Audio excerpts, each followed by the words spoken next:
بسم اللہ الرحمن الرحیم الحمد للہ رب العالمین والصلاة والسلام على سید الانبیاء والمرسلین محمد وعلى آلہ واصحابہ اجمعین اما بعد فاعوذ باللہ من الشیطان الرجیم بسم اللہ الرحمن الرحیم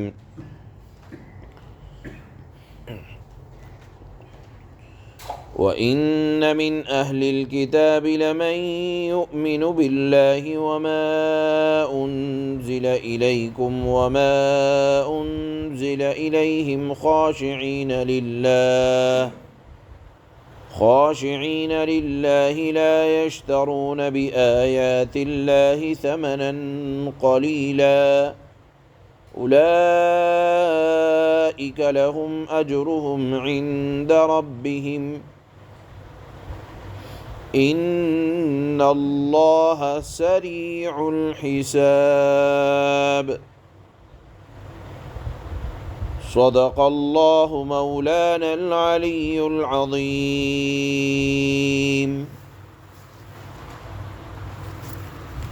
سیرت المصطفیٰ میں یہ بات بروایت حضرت عبداللہ ابن عباس رضی اللہ تعالی عنہما ان آیات کے متعلق لکھا ہے کہ حضرت عبداللہ ابن عباس رضی اللہ تعالی عنہما فرماتے ہیں کہ یہ آیت سورہ آل عمران کی اس وقت نازل ہوئی جب نجاشی بادشاہ حبشہ کا انتقال ہوا، اور ان کا انتقال ملک حبشہ میں ہوا۔ جب اس انتقال کی خبر حضرت جبرائیل علیہ السلام نے رسول اللہ صلی اللہ علیہ وسلم کو مدینہ منورہ میں دی تو آپ صلی اللہ علیہ وسلم نے صحابہ سے فرمایا کہ تمہارے بھائی کا حبشہ میں انتقال ہو گیا ہے، اس کی نماز جنازہ ادا کرو، اور میدان میں جا کر اللہ کے نبی صلی اللہ علیہ وسلم نے حضرت نجاشی شاہ حبشہ کی حضرات صحابہ اکرام کے ساتھ نماز جنازہ غائبانہ طور پر ادا کری۔ 4 تکبیروں کے ساتھ آپ نے نماز پڑھائی، اور حضرت نجاشی شاہ حبشہ کے حق میں آپ نے استغفار فرمایا۔ اس پر منافقین نے یہ طنز کیا کہ دیکھو حبشہ کا بادشاہ نصرانی، اس پر آپ نماز پڑھتے ہیں جس کو آپ نے کبھی دیکھا بھی نہیں، اور وہ آپ کے دین پر بھی نہ تھا۔ اس پر یہ آیت نازل ہوئی جو اس وقت ہم پڑھ رہے ہیں، جس کا ترجمہ آپ سنیں گے۔ گویا کہ یہ آیت حضرت شاہ حبشہ نجاشی رحمۃ اللہ علیہ کے مسلمان ہونے کی شہادت پر قرآن کریم گواہی دیتا ہے۔ یہ وہی شاہ حبشہ ہیں نجاشی جن کی طرف مسلمانوں نے سن 5 ہجری میں مکہ سے حبشہ کی طرف ہجرت کی۔ یہ حضرت جعفر رضی اللہ تعالی عنہ کے ہاتھ پر اسلام لائے۔ کتب احادیث میں پڑھنے کو ملتا ہے کہ اللہ کے نبی صلی اللہ علیہ وسلم نے بادشاہ حبش کے نام ایک تبلیغ نامہ مبارکہ ارشاد فرمایا۔ شاہ حبشہ نے اس کا جواب بھی دیا۔ موقع کی مناسبت سے بہتر معلوم ہوتا ہے کہ معلوم ہو کہ شاہ حبشہ نے اللہ کے نبی صلی اللہ علیہ وسلم کے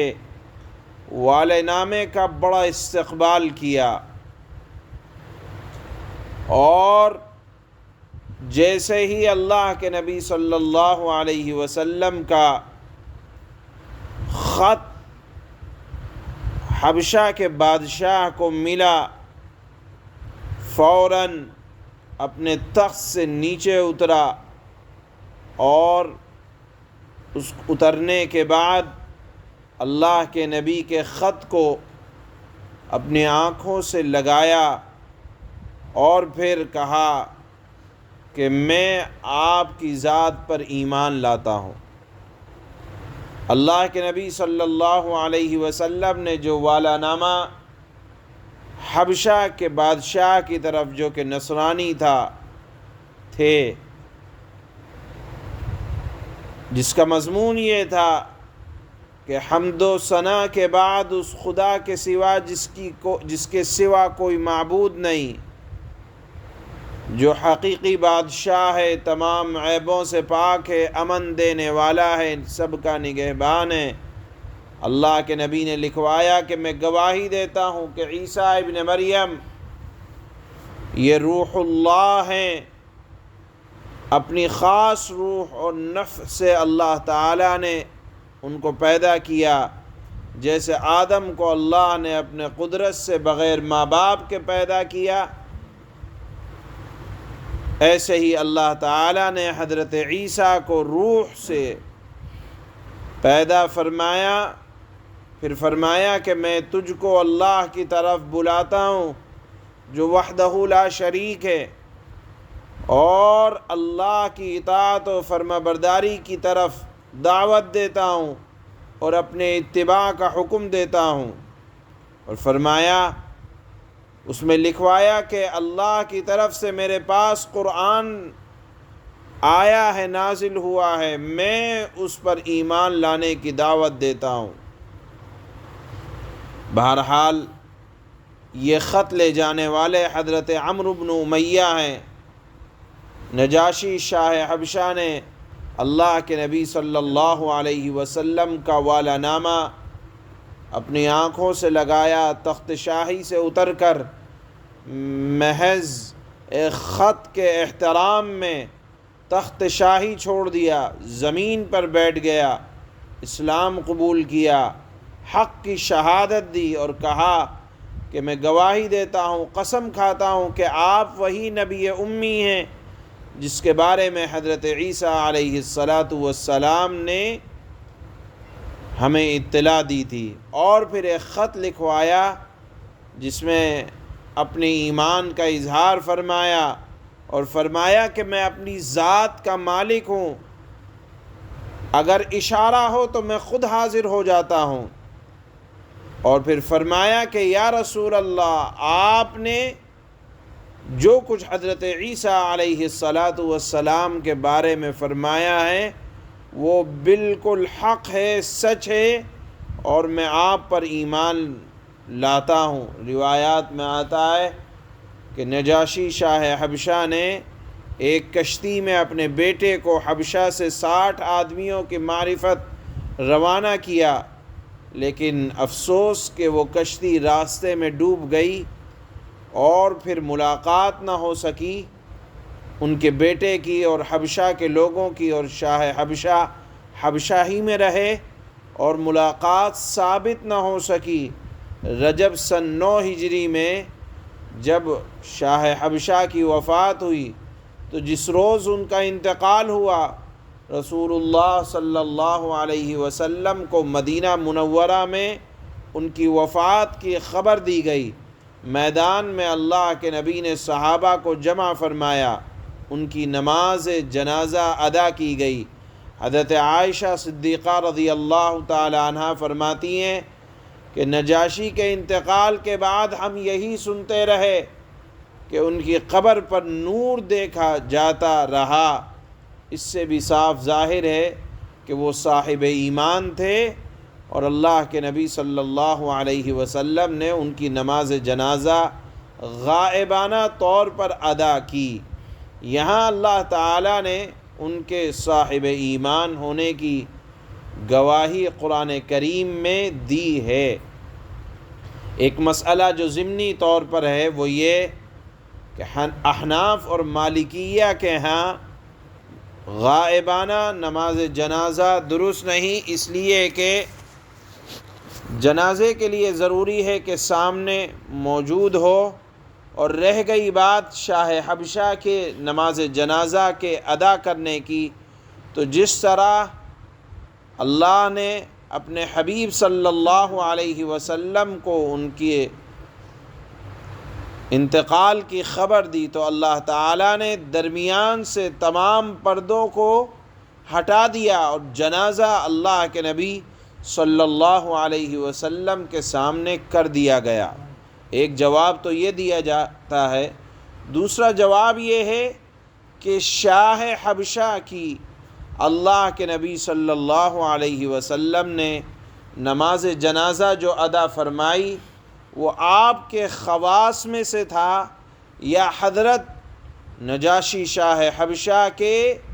اعزاز میں تھا یا ان کے درجات کو ظاہر کرنے کے لیے تھا، یا یہ صرف خاص تھا اللہ کے نبی صلی اللہ علیہ وسلم کے ساتھ، اس لیے کہ آپ نے اس کے علاوہ اور کوئی غائبانہ نماز جنازہ ادا نہ فرمائی۔ یہ ایسا ہی تھا جیسے کہ اللہ کے نبی صلی اللہ علیہ وسلم کے ساتھ خاص تھی یہ بات کہ آپ جس کے اوپر قرض ہوا کرتا تھا اس کی نماز جنازہ ادا نہیں فرماتے تھے۔ امتیوں کے لیے یہ حکم نہیں ہے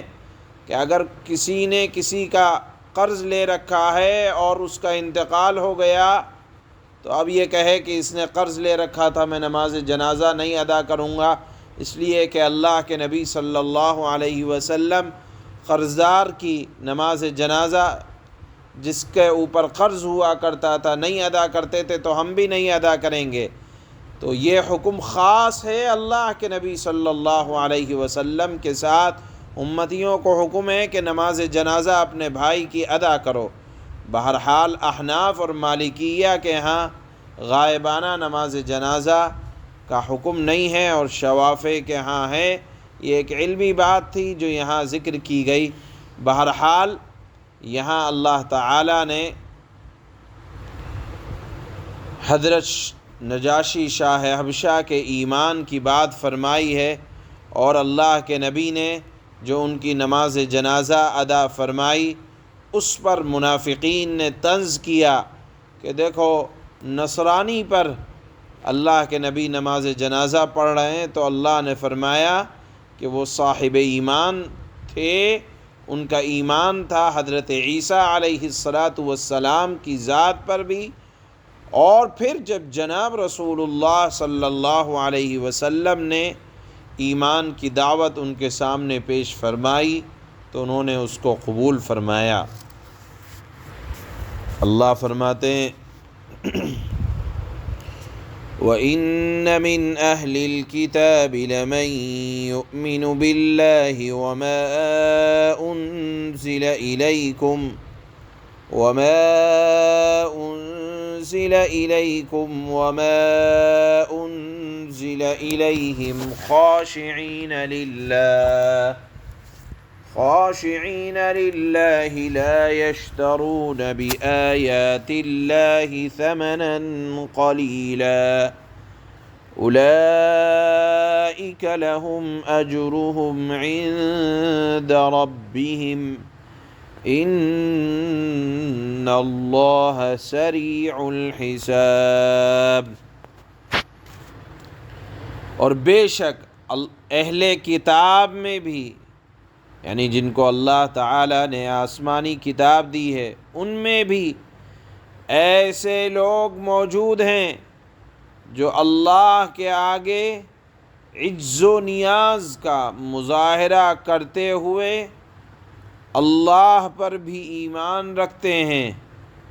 اس کتاب پر بھی ایمان رکھتے ہیں جو آپ پر نازل کی گئی ہے، اور اس کتاب پر بھی ایمان رکھتے ہیں جو ان پر نازل کی گئی تھی، اور اللہ کی آیتوں کو تھوڑی سی قیمت لے کر بیچ نہیں ڈالتے، یہ وہ لوگ ہیں جو اپنے پروردگار کے پاس اپنے اجر اور ثواب کے اور بدلے کے مستحق ہیں۔ بے شک اللہ تعالی